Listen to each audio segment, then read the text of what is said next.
दोस्तों, फिर एक बार प्रभु यीशु मसीह ने हमको एक बहुत अच्छा मौका दिया कि रूबरू होकर परमेश्वर के वचन को सीखने, समझने और परमेश्वर की महिमा करने।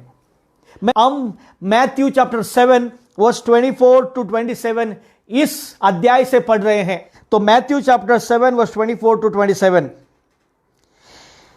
इसलिए जो कोई भी मेरी ये बातें सुनकर उन्हें मानता है वह उस बुद्धिमान मनुष्य के समान ठहरेगा जिसने अपना घर चट्टान पर बनाया और मेघ बरसा और बाढ़ें आई और आंधियां चली और उस घर में टकराई, फिर भी वह नहीं गिरा क्योंकि उसकी नींव चट्टान पर डाली गई थी। परंतु जो कोई मेरी ये बातें सुनता है और उन पर नहीं चलता वह उस निर्बुद्धि मनुष्य के समान ठहरेगा जिसने अपना घर बालू पर बनाया और मेघ बरसा, बाढ़ें आई और आंधियां चली और उस घर से टकराई और वह गिरकर सर्वनाश हो गया।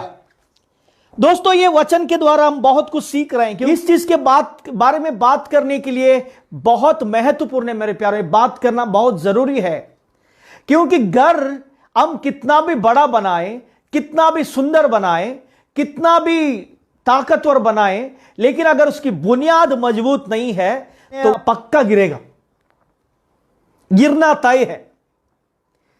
लेकिन अगर हमारा बाहर का घर इतना बड़ा नहीं है, इतना सुंदर नहीं है, इतना ताकतवर दिखता भी नहीं है, लेकिन अगर हमारे जो उस घर की बुनियाद अगर मजबूत रहेगी तो मेरे प्यारों की बाइबल का वचन के अनुसार वो घर कभी नहीं गिरेगा। इसीलिए मेरे बच्चों से मैं यही बताना चाहता हूं, सिखाना चाहता हूं कि तुम्हारे विश्वासी जीवन की बुनियाद को यीशु पर मजबूता से डालिए ताकि कोई भी आंधी तूफान या कोई भी बारिश आपके घर को ना गिराए, आपके घर को सत्यानाश ना करे। तो दोस्तों, इधर यीशु मसीह का वचन क्या कहता है? खास करके यीशु मसीह फाउंडेशन के बारे में बात करते हैं, बुनियाद के बारे में बात करते हैं। दो टाइप के बुनियाद के बारे में बात करते हैं, एक जो मजबूत जो बुनियाद जो चट्टान पर डाली हुई और दूसरी जो बुनियाद है रेती पर डाली हुई कमजोर बुनियाद। दो लोगों के बारे में यीशु मसीह बात करते हैं, एक बुद्धिमान व्यक्ति और एक मूर्ख व्यक्ति। और उस जगह पर प्रभु यीशु मसीह बात करते हैं तूफान आएगा, बाढ़ें आएंगी, मेघ बरसेगा और घर को पक्का टकराएगा। और उस समय पर किसका घर मजबूती से खड़ा होता है? वही व्यक्ति ने अपने जीवन में नींव को मजबूती से डाला है।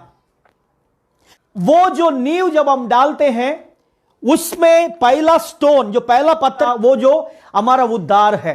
कि एक व्यक्ति का जीवन में सच्चा उद्धार होता है, एक व्यक्ति अपने जीवन में प्रभु यीशु मसीह को अपना जीवन और उद्धारकर्ता करके मानता है, वो कितनी भी बड़ी बाढ़ आए, तूफान आए, फ्लड आए, कुछ भी आए, उसका घर नहीं टूटता है। लेकिन जिसका उद्धार नहीं होता है, मतलब बहुत से लोग यीशु को विश्वास करते हैं, उनका उद्धार नहीं होता है, लेकिन चंगाई के कारण विश्वास करते हैं, उनको ब्लेसिंग के कारण विश्वास करते हैं, तरक्की और आशीष के कारण विश्वास करते हैं। बहुत से लोगों ने यीशु मसीह को भावा तक बनाया है। मुश्किलों की घड़ी पर यीशु के पास जाना और यीशु को अपने जीवन की समस्याओं को बताना और सोचना कि यीशु मसीह मेरा सब कुछ ठीक करेगा, बाद में घर पे आकर अपना वही पुरानी और गंदी जिंदगी जीना। बहुत से लोगों को यीशु मसीह डॉक्टर लगते हैं, बहुत से लोगों को यीशु मसीह मेरे प्यारों की एटीएम कार्ड जैसे लगते हैं। लेकिन ये सबसे बड़ा झूठ है। जितने लोग भी इस रीति से यीशु मसीह को अपना जीवन में मानते हैं, उनके विश्वासी घर पर जब तूफान आकर टकराएगा तो विश्वास का घर गिर जाएगा दोस्तों। लेकिन जो व्यक्ति ने अपने जीवन में उद्धार पाया है, मैं पापी हूं करके मानकर उसके लिए क्षमा पूछ के, उसके लिए पश्चाताप करते हुए यीशु मसीह को अपने जीवन का प्रभु और उद्धारकर्ता करके माना है, उसका घर कभी भी नहीं गिरेगा। और उसका घर ना तो शैतान गिरा सकता है, ना तो कोई आंधी और तूफान गिरा सकता है, कोई नहीं गिरा सकता है मेरे प्यारों। उसी के चलते हम देखेंगे कि पौलुस क्या कहता है। रोमियो की किताब उसका 8वां अध्याय निकाले, चैप्टर 8, उसमें आपके लिए मैं पढ़ूंगा मेरे साथ फॉलो कीजिए चैप्टर 8 वर्स 35 टू 39 तक। पौलुस क्या कहता है? कौन हमको मसीहा के प्रेम से अलग करेगा? क्या क्लेश, क्या संकट, या उपद्रव, या अकाल, या नंगाई, या जोखिम, या तलवार। वचन 36, जैसा लिखा है, तेरे लिए हम दिन भर घात किए जाते हैं, हम वध होने वाली भेड़ों के समान गिने गए हैं, परंतु इन सब बातों में हम उसके द्वारा जिसने हमसे प्रेम किया है जयवंत से भी बढ़कर हैं। क्योंकि मैं निश्चय जानता हूं कि ना मृत्यु, ना जीवन, ना स्वर्गदूत, ना प्रधानताएं, ना वर्तमान, ना भविष्य, ना सामर्थ्य, ना ऊंचाई या ना गहराई, और ना कोई सृष्टि हमें परमेश्वर के प्रेम से जो हमारे प्रभु यीशु मसीह में है अलग कर सकेगी। दोस्तों, खास करके आज का जनरेशन क्या चाहता है कि सिर्फ ब्लेसिंग की बातें और ब्लेसिंग की चीजों को पढ़कर अपना जीवन को बिताने की कोशिश करता है, और ब्लेसिंग और प्रॉस्पेरिटी और आशीष और चंगाई के पीछे चलने वाले लोगों के जीवन में जब थोड़ा सा भी जो तूफान आता है या बारिश आता है तो उनका विश्वासी जीवन गिर जाता है। लेकिन पौलुस इधर क्या कह रहा है दोस्तों, पता है आपको? पौलुस की बातें देखो, क्यों पौलुस ऐसे बात कर रहा है? क्योंकि पौलुस ने प्रभु यीशु मसीह को अपने जीवन में अनुभव किया था। पौलुस ने प्रभु यीशु मसीह को अपने जीवन में अपना प्रभु और उद्धारकर्ता करके माना था। पौलुस ने प्रभु यीशु मसीह का वो जो साल्वेशन का मेरे पर एक्सपीरियंस किया था, और उसने अपना विश्वासी जीवन बड़े चट्टान जो यीशु मसीह उस पर लगाया था। जो व्यक्ति ने प्रभु यीशु मसीह को अनुभव किया है ना, वो मेरे पर इस दुनिया के बारे में वो सोचता नहीं है, उसकी नजर स्वर्ग के बारे में है, उसकी नजर अनंत काल की चीजों के बारे में है, उसकी नजर प्रभु ने देने वाले उस प्रतिफल के बारे में है। आगे पौलुस क्या कहता है? परंतु हम सब बातों में हम उनके द्वारा जिसने हमसे प्रेम किया है जयवंत से भी बढ़कर है। दोस्तों, ऑलरेडी यीशु ने हमको जीत दी है। यीशु मसीह ने हमारे लिए सब कुछ उस क्रूस पर काम करके पूरा किया है। हमारा उसने पाप को लिया, हमारे अपराधों को लिया, हमारे बीमारियों को लेकर वो उस क्रूस पर मर के जो सजा हमारे ऊपर थी, जो सजा के हकदार हम थे, उसने वो लेकर हमको आजाद किया है। दोस्तों, उसने हमको आजाद किया है। आज मेरे और आपके ऊपर कोई पाप का दंड नहीं है। आज मेरे और आपके ऊपर कोई अपराध का दंड नहीं है। हमको उसने राइचस बनाया है, राइट स्टैंडिंग विद गॉड। हम प्रभु की उपस्थिति में कभी भी जा सकते हैं। प्रभु यीशु मसीह के नाम से अपने पिता को हम कभी भी बुला सकते हैं। ये जो काम प्रभु यीशु मसीह ने हमारे लिए किया है। अब जानते हैं इस दुनिया में सबसे बड़ा दर्द भरा चीज क्या है? दोस्तों, इस धरती पर अगर सबसे बड़ा कोई दर्दनाक अगर कोई चीज थी, वो प्रभु यीशु मसीह की उस क्रूस पर मृत्यु थी। दोस्तों, कौन यीशु मसीह को क्रूस पर मार रहे थे? कौन है यीशु मसीह के हाथ और पैरों पर किल्ले ठोक रहे थे? दोस्तों, कोई दुश्मन नहीं थे, जिनसे उसने प्रेम किया, जिसके लिए वो स्वर्ग छोड़कर इस धरती पर आया, जिनके लिए उसने अपना शरीर का लहू बहाया, जिनके लिए अंधों को आंखें दिया, लंगड़ों को चलाया, बहरों को कान दिए, भूखों को खाना खिलाया। दोस्तों, वही लोग अभी उसको पत्थर मार रहे हैं, वही लोग उसको चिल्ला रहे हैं, क्रूस पर मारो, क्रूस पर मारो। आप दोस्तों देखो कितना बड़ा दर्द भरा समय था वो। ऐसा दर्द जिनको वो प्राण देना चाहता है, जिनके लिए वो जान देना चाहता है, वही लोग उसको क्रूस पर मारने की मांग कर रहे हैं। यीशु मसीह को क्रूस पर तसल्ली देने के लिए कोई नहीं था। यीशु मसीह को क्रूस पर मेरे प्यारों को कोई भी बताने वाला नहीं था कि कुछ चिंता मत करो। मेरे प्यारे, स्वर्ग के पिता ने भी एक क्षण के लिए अपने बेटे के ऊपर से अपना मुंह मोड़ लिया है। इस दर्दनाक दर्द भरा जो वो यीशु मसीह ने अनुभव किया है, इस दर्द को, इतना बड़ा दर्द इस दुनिया में और कुछ भी नहीं है। आप बोलते होंगे आपको पैसों की प्रॉब्लम है, आपको कोई छोटी बीमारी है, आपके बच्चे आपकी बातें नहीं सुनते हैं, या आपने किसी के पास उधार लिया है, या आपके घर पे कोई समस्या चल रही है, पति और पत्नी के बीच में अगर कोई भी समस्या आंदन हो रही है, तो आप ये सोच रहे हैं कि मेरे जीवन में सबसे बड़ी कठिनाई ये है। ये सबसे बड़ा झूठ है मेरे प्यारों। सबसे बड़ा दर्द अगर कोई भी है वो यीशु मसीह ने उस क्रूस पर सहा। अपने खुद के लोग जिनके लिए वो सब कुछ छोड़कर आया, वही उसको क्रूस पर मारने की मांग कर रहे हैं और जबरदस्ती कर रहे हैं। और आज पौलुस भी यही कहता है, हम जयवंत से भी बढ़कर हैं, हम जयवंत से भी बढ़कर हैं। आपको मैं ये जयवंत से भी बढ़कर एक स्टोरी आपको मैं बताना चाहता हूं। एक बहुत बड़ा फाइटर रहता है जो कुश्ती खेलने वाला, और उसका एक बड़ा फाइट रहता है, और उस फाइट में बहुत बड़ी राशि जो पैसों की प्राइस की घोषित किया जाता है। और उस प्राइस पाने के लिए ये जो फाइटर, जो बॉक्सर, जो बोलते हैं फाइटर पकड़ो बॉक्सर पकड़ो, ये दिन और रात मेहनत करता है, पसीना बहाता है, शरीर पर घाव लेता है, शरीर पर उसको मारा जाता है, कूटा जाता है। वो दिन और रात एक्सरसाइज करता है, प्रैक्टिस करता है, और अपने शरीर को बहुत ज्यादा दर्द देता है। और अभी उसका फाइट करने का दिन आया है। वो फाइट करने के लिए रिंग में जाता है। उसका विरोधी दुश्मन उसके सामने खड़ा है, वो भी सामने खड़ा है, वो भी खतरनाक है, बहुत ताकतवर है। अभी उस व्यक्ति के पास लड़के उसको जीतना है।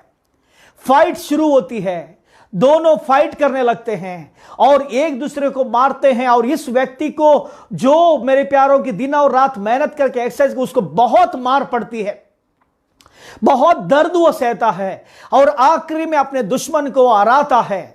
हराने के बाद में जो प्राइस की राशि घोषित की गई, वो राशि को लेता है। बहुत खुशी के साथ गाड़ी में बैठकर वो घर के पास आता है, और घर में आकर दरवाजा खटखटाता है, और उसकी पत्नी उसके लिए दरवाजा खोलती है।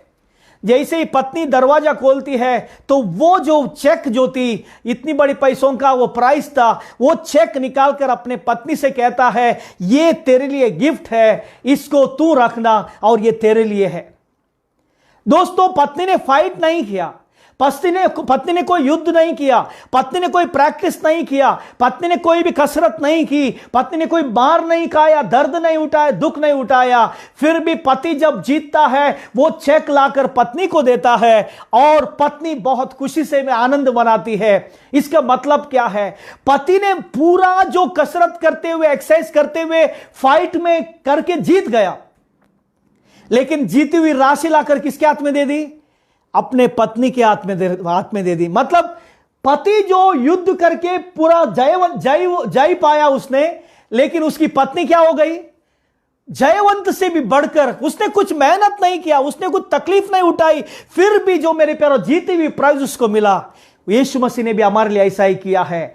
दुख यीशु मसीह ने उठाए, दर्द यीशु मसीह ने उठाए, कांटों का मुकुट यीशु मसीह ने लिया, हाथ और पैरों पर किल्ले यीशु मसीह ने लिए, मुंह में थुकाकर यीशु मसीह ने लिया, कपड़ों को फाड़कर नंगा यीशु मसीह को किया, 39 कोड़े यीशु मसीह को मारे, यीशु मसीह के मुंह पर थूका गया, यीशु मसीह को थप्पड़ मारे गए, यीशु मसीह को दाढ़ी खींची गई, यीशु मसीह को लहू लोहान कर दिया, उसके शरीर का आखिरी बूंद तक मेरे प्यारों की बहा दिया गया मेरे और अपराधों के लिए, और क्रूस पर वो बलिदान हो गया, उसको गाड़ दिया गया, और तीसरे दिन पुनरुत्थान के साथ वो मेरे प्यारों जीत के ऊपर आया, जयवंत से जयवंत होकर आया। मौत के ऊपर उसने जय पाई, पाप के ऊपर उसने जय पाई, शैतान के ऊपर उसने जय पाई, और जय पाकर ऊपर आया। यीशु मसीह कहता है, तुम मुझ पर विश्वास करोगे, तेरे अपराधों को, दंडों को मैं सिर्फ माफी नहीं करूंगा, तुझे मैं मेरा बेटा बनाकर अनंत काल का जीवन दे दूंगा। दोस्तों, आज पापों की माफी प्राप्त करते हुए परमेश्वर का पुत्र बनकर स्वर्ग राज में जाने के लिए मुझे कोई कसरत या तालीम या दर्द उठाने की जरूरत नहीं है। मेरे उद्धारकर्ता प्रभु ने वो सब कुछ उस क्रूस पर किया है। हालेलुया। उसने हमारे लिए सब कुछ उस क्रूस पर सहकर हमको जीत दिया है। आज हमको उस जीत में आनंद बनाना है और प्रभु से कहना है, प्रभु कोई भी हालत क्यों ना हो, मैं आपके प्रेम से अलग नहीं हो जाऊंगा, आपको छोड़कर मैं कभी नहीं जाऊंगा। तूफान आने दो, बारिश आने दो, बाढ़ आने दो, मैं तेरे प्रेम से किधर भी नहीं जाऊंगा, दूर नहीं चला जाऊंगा। जिसका विश्वास का बुनियाद मजबूत है, जिसने अपना घर विश्वास का चट्टान पर यीशु मसीह पर खड़ा किया है, जो व्यक्ति यीशु मसीह की बातें सुनकर उस बातों को मानकर चलता है, वो यीशु के प्रेम से कभी भी दूर नहीं जाता है।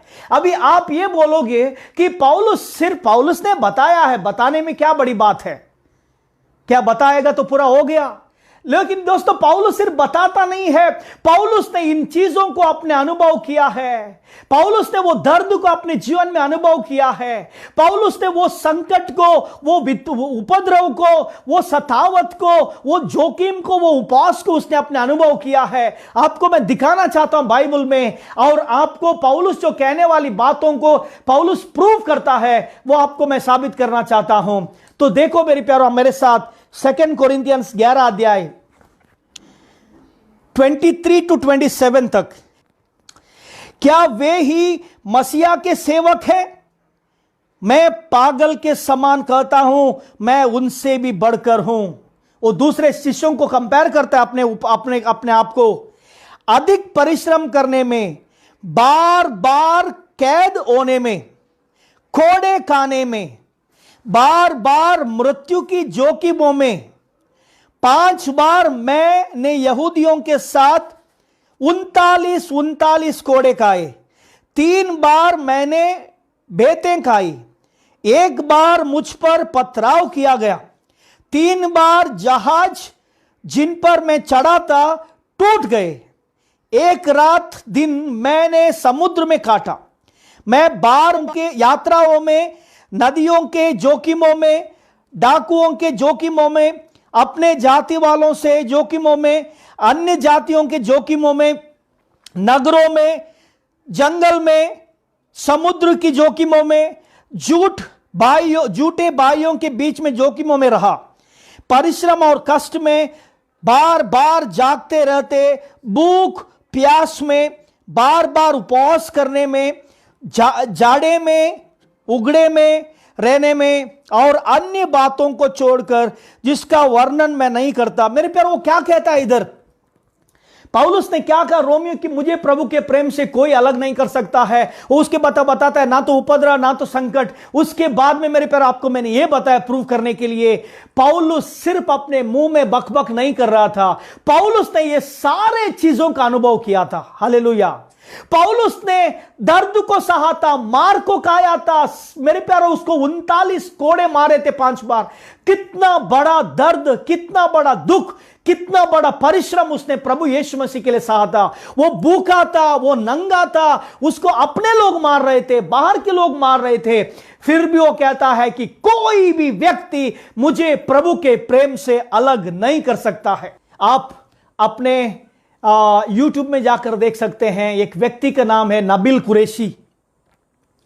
नबील कुरैशी टाइप करोगे तो आपका उसका पूरा स्टोरी आएगा। मैं आपको थोड़ी सी बताकर आपको मैं एनकरेज करना चाहता हूं कि ये एक व्यक्ति सिर्फ अपने जीवन के सुख के समय पर ही नहीं, मुश्किलों और तकलीफों के समय पर भी कैसे विश्वास में डटा रहा और इस दुनिया को छोड़कर चला गया।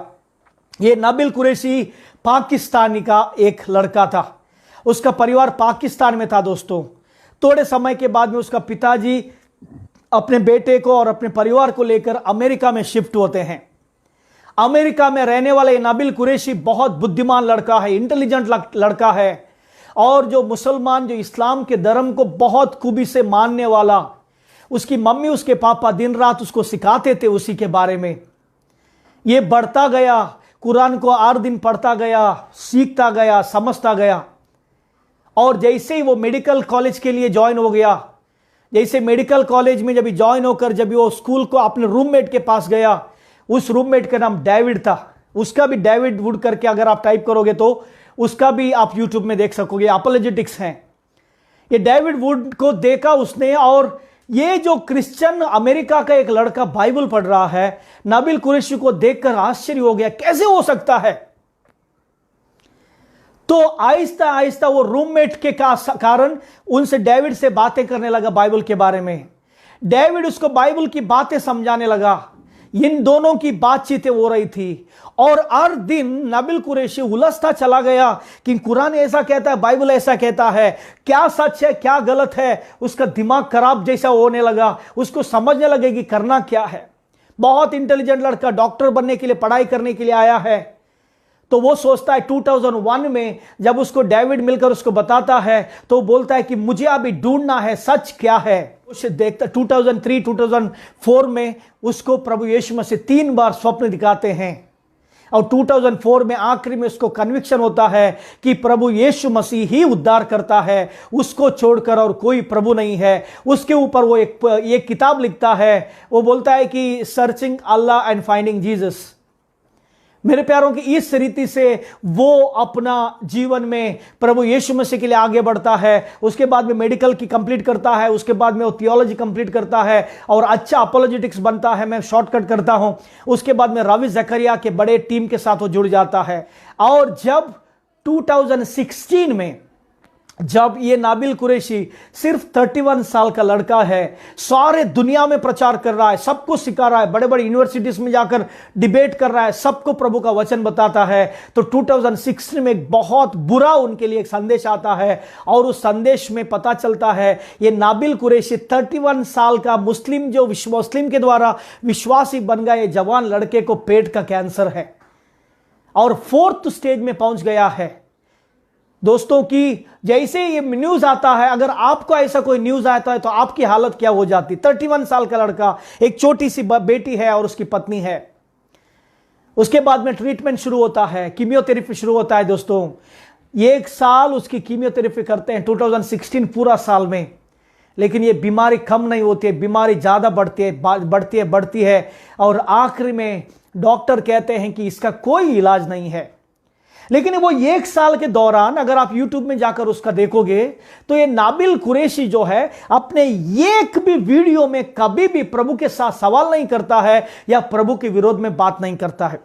उतना ही नहीं, पूरा इस्लाम वर्ल्ड जो है, बड़े बड़े लीडर्स लोग हैं, वो बताते हैं कि मुस्लिम इस्लाम छोड़ा इसलिए उसके ऊपर कर्स शाप आया है, अगर वो घूम के फिर से वापस आएगा तो उसका कैंसर चला जाएगा। लेकिन ये जो व्यक्ति नाबिल कुरैशी ने अपना विश्वास कोई भी रेती के ऊपर नहीं डाला था, यीशु मसीह के उस चट्टान पर डाला था, तो उसका कोई विश्वास डगमगाने का सवाल ही नहीं था। वो हर दिन पोस्ट करता है, अगर आप देखोगे तो आपको पता चलता है। दोस्तों वो लोगों को एनकरेज करता है, बीमारी में डेथ बेड में है, मैं उसका देख रहा था। सितंबर 9 को एक पोस्ट डालता है वो 2017 में और उसमें कहता है कि उसका पेट में जो कैंसर था और वो खाता है तो उसमें वो दर्द होता था उसको और वो वॉमिट करता था, इसीलिए उसका पेट निकाला जाता है अंदर से।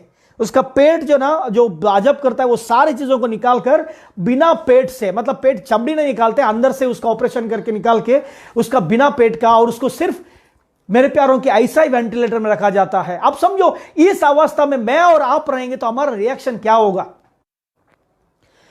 सितंबर 9 जो 2017 में वो मेरे प्यारों गवाही देता है प्रभु यीशु, वो कहता है सवाल ही नहीं फायदा होता यीशु मसीह को छोड़कर जाना।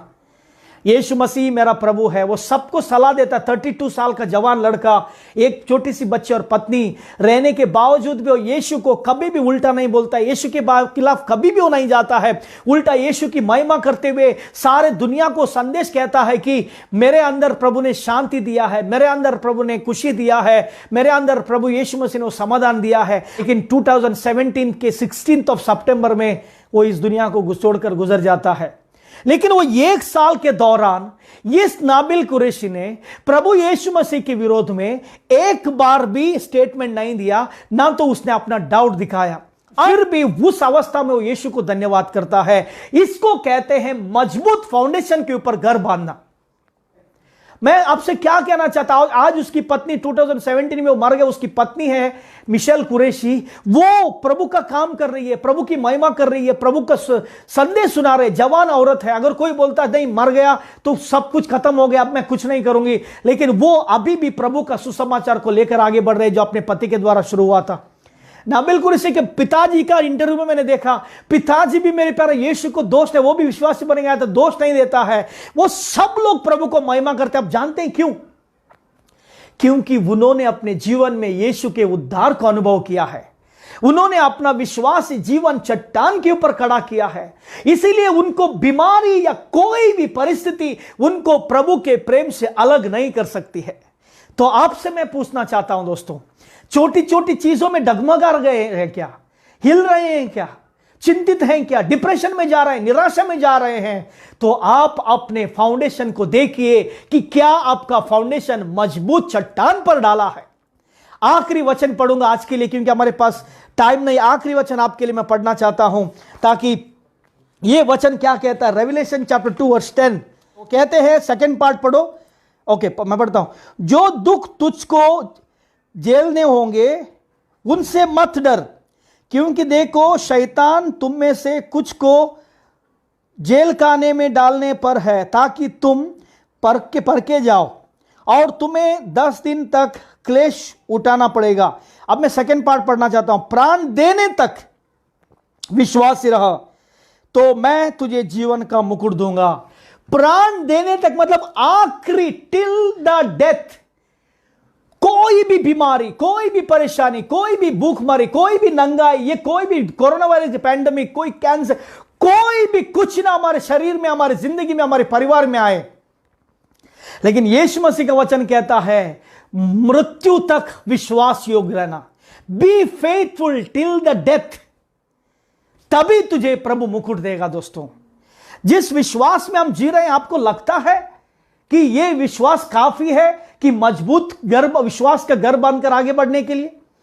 क्या आपको लगता है आपका विश्वास का फाउंडेशन मजबूत है? समझो कोई बीमारी आ गई, कोई परेशानी आ गई, कोई दुख आ गया, कोई ये जो वायरस है जो हमारे घर में, हमारे परिवार को, हमारे फैमिली को आ गया, क्या आप कह सकते हैं पौलुस के जैसा, मुझे प्रभु यीशु मसीह के प्रेम से कोई अलग नहीं कर सकता है? छोटी छोटी चीजों से डरोगे तो बड़े बड़े चीजों का सामना कैसे करोगे? दोस्तों, छोटी छोटी परेशानियों में निराशा हो जाओगे तो बड़े बड़े संकटों का सामना कैसा करोगे? आज आपको मैं कहना चाहता हूं फिर एक बार के समय पर, प्रभु यीशु मसीह जिंदा खुदा है, उस पर विश्वास करना।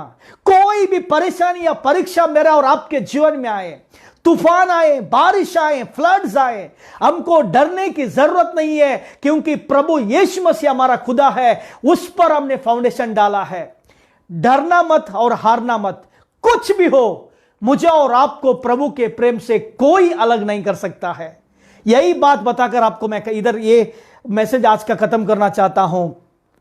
जिसका फाउंडेशन मजबूत है वो कभी हिलेगा नहीं कोई भी परिस्थिति में। जिसका फाउंडेशन कच्चा है, छोटी सी परेशानी में भी वो हिल जाएगा और गिर जाएगा। मैं आपसे कहना चाहता हूं, विश्वास का फाउंडेशन मजबूती से यीशु मसीह पर डालना, उसके वचनों पर डालना, और अंत तक, मृत्यु तक विश्वास योग्य रहना। तुझे प्रभु मुकुट देगा और आशीष करेगा।